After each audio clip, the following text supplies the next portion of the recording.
if I can find a proper spot. Oh God, no, not here. Definitely not here. All right. Let me see.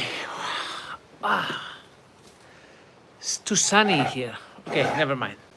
All right. So great talking to you. I haven't done one of these ones for quite a while. It's not easy to get in front of the camera. I do it every day, and then when it comes to the weekends, it's always tough, to be honest. But today I have a good cause, and I have a good reason for this. You know, last week we made a fundraiser announcing that we had rescued, well, Brownie. I mean, you knew her already, but what we didn't know was that she was going to need a pacemaker. This is the first time that we install a pacemaker, and honestly, we were not ready. We needed to find a cardiologist able to do that procedure, and it's risky, it's tricky, it's our first time. We wanted to do it right.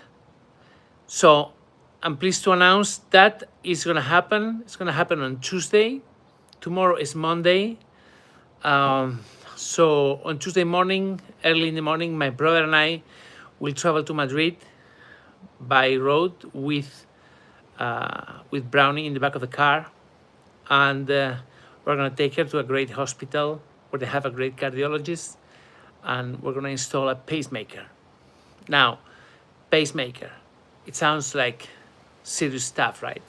Well, it's because it is serious stuff. This is a procedure that is performed routinely in human beings. It's a procedure that saves endless lives every year. But it is very unusual to be performed in dogs. Why, you may say? Well, it's always the same reason. It's the cost. Unfortunately, this is a very expensive procedure. The pacemaker itself is very expensive. The surgeon, the operation theater, it's a big surgery.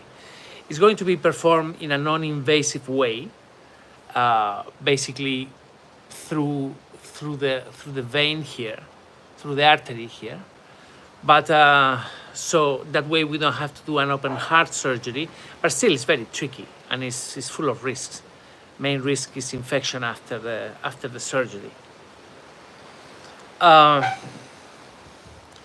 Many people, balk at the idea of doing such a surgery on a dog that, may or may not live, or may not live long enough. But we have to try, because if we don't do this, chances are she's gonna die any second. I mean, there's a big risk of sudden death. And poor Brownie is just about 4 to 5 years old, and we don't want to do that. I mean, we don't want to risk it. She's gone through so much. She has survived the biggest floods in the history of the country. Oh God, I have Linda there. Give me a second, because I have this crazy dog. Linda, okay. ¿Qué haces? Por favor, es que no me dejas ni un segundo. Pasa, por favor, va, pasa. Pasa, venga, va, corre, va, sal, ¿no? Linda is it's a nightmare. So Tuesday we have this surgery. I would like to ask, if you haven't done that already, to please donate towards the surgery. As I said, it's a risky procedure. It's the first time that we do it. Hopefully, it's gonna be the last. It's not something common. Most of our cases they involve trauma, they involve leishmaniasis, a lot of abandonment and neglect. But this case is interesting in a way. A dog that has survived a flood, and then we thought she was gonna be okay, but then the cardiologist gave us the news. The cardiologist told us, if she doesn't get operated, if she doesn't go into surgery and we don't install a pacemaker, she's not going to make it past Christmas. So we have to do it. Linda is going to drop the link towards the donation site, and if you can help, I will be really grateful. We're going to show you the whole process. Unfortunately, I don't think we will be able to show you the surgery because this this procedure is going to take place in a hospital that we haven't worked with before, so we don't have a relationship per se. We don't have a, the level of trust that we have with Isidore. That I mean, we cannot go into this operation theater because they don't know us. But hopefully after this, we will have more cases in case needed, and we will be able to expand our a range of veterinarians to include this hospital and another big hospital in Madrid. In recent weeks and months, we have received some really complex cases, and we need to make sure that we can provide with the best veterinary care. And if this involves traveling a bit further away, instead of 1 hour drive, 4 hour drive, so be it. I mean, we will do it. Anyway, other than that, how was Black Friday and Cyber Monday and all of that? That's crazy, yeah? Well, Christmas is here. It's around the corner. You can sense it. Shops are like full of people getting gifts and stuff. So, yeah, I mean, the holiday season is here. We're gonna be full on with rescues. There's a chance that I will be launching a fundraiser just to end the year. If I had known years ago when I started this organization that it was gonna be so complicated to raise funds every day, I will have it's so complicated. So anyway, I mean, the good thing is that we have built a beautiful community, people that know us, people that support our work, follow our every video, and that is enable us to. Thanks to that, we're here. What else I was gonna tell you? Many of you have been asking me about what's the situation of the shelter after the floods. The shelter is, I mean, it's been mostly rebuilt. There are still some construction that we need to do, some infrastructure that needs to be fixed, but things are much better on our side. The city, however, remains in a really complicated situation. Half of the city has been destroyed. There are tens of thousands of victims, people that don't have homes, that don't have any food, and we continue helping those that we help during the worst of the floods, but it's really complicated now that the media attention has gone. These people are fighting to rebuild their lives, and it's not an easy process. Let me tell you, not an easy process. Anyway, so tomorrow morning, Jairo and I will travel to Madrid. Tomorrow morning, no, Tuesday morning. We'll leave very early, and the surgery will take place on Tuesday. That is if we don't go tomorrow evening and then we spend the night over there, which I don't think so. Probably it's going to happen on Tuesday. Surgery will take place on Tuesday at 11 o'clock. I'm really, really hopeful. We've done some really complex surgeries in the past, really complicated. We've placed stents. We've done, larynx paralysis. We've had open heart surgeries, but we never installed a pacemaker. So I'm glad that we are able to do this, and I'm also glad that we're able to show other organizations that this is something that can be done. That the fact that they have a dog with such a problem, it doesn't mean it's not a death sentence. I mean, it can be done. If we can do this, if we can fundraise, if we can ask our friends for help, and we can make it happen, then other organizations can do the same thing. I mean, there's no difference between others and ourselves. So I'm sure this is going to be inspiring, and I'm sure everyone is going to be so happy to see to see Brownie coming out of the hospital. I really hope so. Really hope everything goes well. Yeah. So, any questions? Let me see. Please, if you ask me any questions, don't make it too personal, okay? I mean, recently it's got out of hand. What else I was gonna tell you? Everybody in the shelter is fine. For the past few days, and you will see this during this holiday period, we are gonna be uploading some very long videos. They are compilations of all rescues. We are dividing them by subject. For example, yesterday we published a trauma compilation. We put 2 or 3 rescues.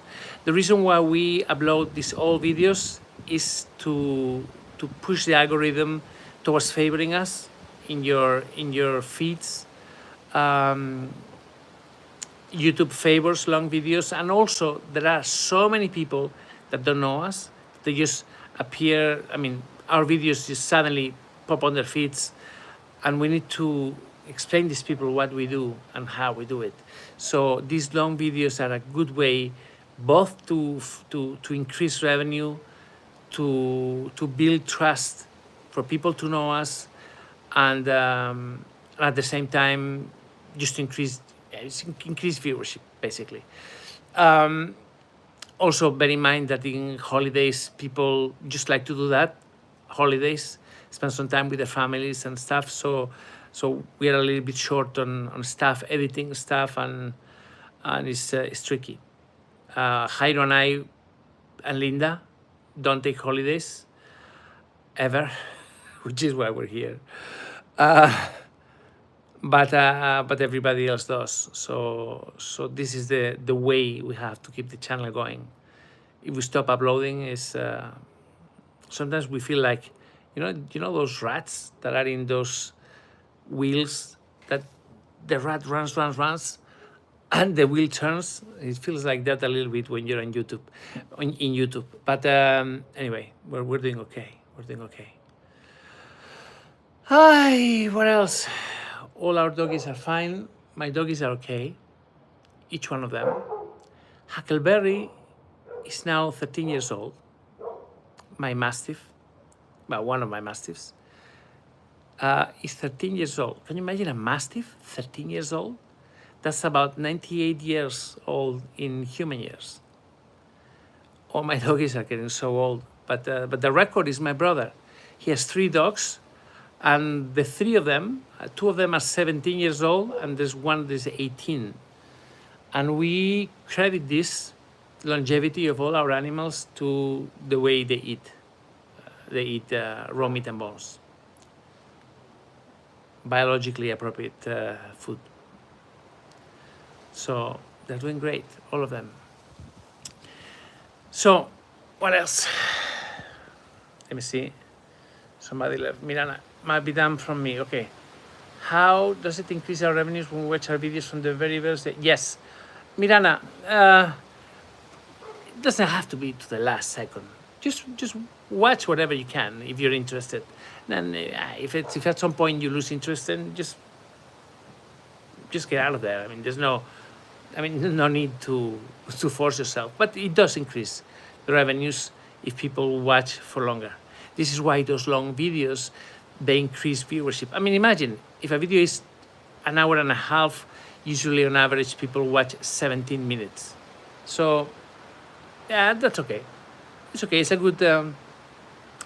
good way to build trust for people to get to see our work and to want to know more, to subscribe. Actually, by the way, next year I'm going to make a big effort in increasing subscription. You know those YouTubers when they always say, well, please subscribe to the channel, it helps us a lot. And yeah, I never do this. I never do this because I'm always running around and I forget to mention it. And anyway, we just don't do it. But we're going to have like a little message on every video where I'm going to appear looking really serious, asking people to subscribe, and hopefully that's going to help. If I heard anything about Noah, yes, Jason, yes. Noah is doing great, and she has actually been finally adopted for good. She stayed with a foster home for about 2 years. The reason why she was never adopted, it was a foster home, is because it was Noah needed a lot of money in vet care, in vet bills every month. It's very difficult to. She's a very expensive dog. But the foster family has decided that it was time that they wanted her to be their own dog, and they have adopted her officially. So we'll have a video one of these days. She's doing great, and now we don't have to pay for her expenses anymore. So that's good news. The family is great. Vanessa is wonderful, and she said, "Okay, well, yes, it's my dog, so it's about time." So yeah, Noah has been adopted. I need to make the announcement properly. So, but now that you ask, yes, it happened 10 days ago, 15 days ago. Maya, okay, let me see. Maya, what's up? Maya is a great friend of ours. Oh, no. Sorry about your loss, Maya. Maya has been with us for the past 13 years. Imagine that. So let me see. Yeah, Brownie is gonna. Hopefully, she's gonna be okay. Hopefully, she's gonna be okay. I'm very impressed with the heart surgeon, and hopefully, she's gonna do great. Really. Tomorrow, I will send one last email asking people to donate towards that surgery. Please bear in mind that this is the first time that we do it. There is it's more expensive than usual surgery. Also, it takes place in a hospital that we don't have a proper relationship with. So we have to build it from scratch. It's gonna be different. I mean, I don't think they're gonna allow us to record the surgery and all of that. But let me tell you, the place is brilliant. You will see it on video as well. And I think you're gonna be very happy and honored that you were able to do this. Anyway, so that's me appearing on a Sunday. Oh, God, so exhausting. Let me see. Okay. Let me see, Mariluce. I'm reading. Thank you. Yeah. Brownie is in good hands. Brownie is in good hands. I promise you that. They all are. They all are. So, guys, I'm going to leave you for now. Miren, how many members are we in Let's Adopt on Patreon? I don't know. In the channel, in the main channel, on this one, in the English one, we have 1,028,000. The numbers are not going up. It's sad to see that, but anyway, I'm going to ask people to join. That's definitely going to help. And on Patreon, the numbers are there. I don't know exactly, but the numbers are going down slightly. But I'm gonna give it a big push as well.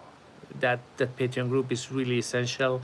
And even if I don't post regularly because I just don't have any time, I think you guys know that I'm very appreciative for your presence there, because you really make it happen for me.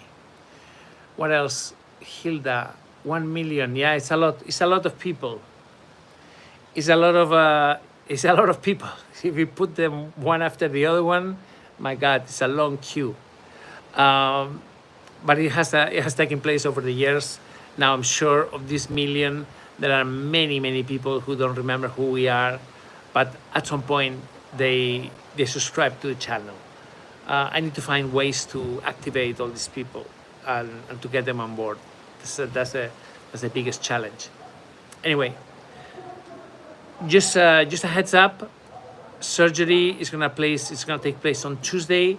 A pacemaker. The first time we do this, I'm always excited when there is a first time for something, and especially if it's a first time for a dog and a surgery that we haven't done before, and that very few people do. I mean, actually, look around to see if any rescues put pacemakers on their dogs. I think you're gonna be surprised. I'm glad that we're able to do this, and this is happening because of you. So, Guys, thank you very much. Lots of love. I gotta run, and take care of yourself. And I will see you tomorrow.